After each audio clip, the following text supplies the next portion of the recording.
ဟိုတို့ငါပြောခဲ့တယ်မလားသူကဆိုင်တွေကလာရောင်းရင်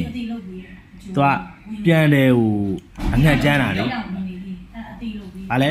ဒါလေးကိုအယောင်တင်ပြီးပြန်ရောင်းရင်အရောရမလားအေးကိုဆိုင်အဲ့ဒီကိစ္စအရေးကြီးရနော်အဲ့ဒါတစ်ချက်ပြောစရာရှိတယ်အဲ့ဒါဘာပြောစရာရှိလဲဆိုတော့ဟိုကလေဘာလို့လဲဆိုတော့အရောရတာမရတာခဏထားသိလား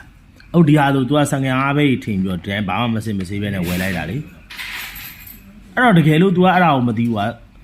ဟေ့တိကျနားတော့အဲ့တော့ကာဆာမမဝယ်သွားလို့ဒါမင်းတဲ့ကိုကာဆာမဝယ်လဲဆို15ပဲစီနဲ့ तू ကြောင်းလိုက်သေးပြီလေသွားပြီအဲ့တော့ပြောချင်တာကြံတယ်ဟိုငကြီးကြတဲ့နေရာမှာကိုယ့်ရဲ့ဆိုင်ရလုတ်ပြီးလိုက်တဲ့အထည်ကိုပဲလို့ဒီမင်းဟာလာတဲ့ထည်တွေအလှတယ်ဒါလေးကိုဒီတိုင်းတင်ထားရင်ငါပြန်ရောင်းလိုက်ရင်တော့အရောရမှာပဲဆိုပြီးတော့သူများအထည်တွေကိုသွားငက်ကြီးမကြနဲ့အဲ့တော့အထည်တွေကိုတခါတည်းဘယ်အထည်လားနောက်ပဲအဲ့ဒစိမ့်ကြီးွယ်တဲ့ကိစ္စတွေရိုက်လို့မရတဲ့ဒစိမ့်ရှိလို့လားလို့ဘယ်ဒစိမ့်လိုချင်လဲပြောဟိုတနေ့ကထက်ရွှေလာတာအိုးနာမည်ကြီးဆိုင်တဲ့ဆိုင်ရဲ့ဒစိမ့်နဲ့အဲ့တော့ဒစိမ့်ဆိုတာရိုက်လို့မူပန်ခွင့်ဘာမှမရှိတဲ့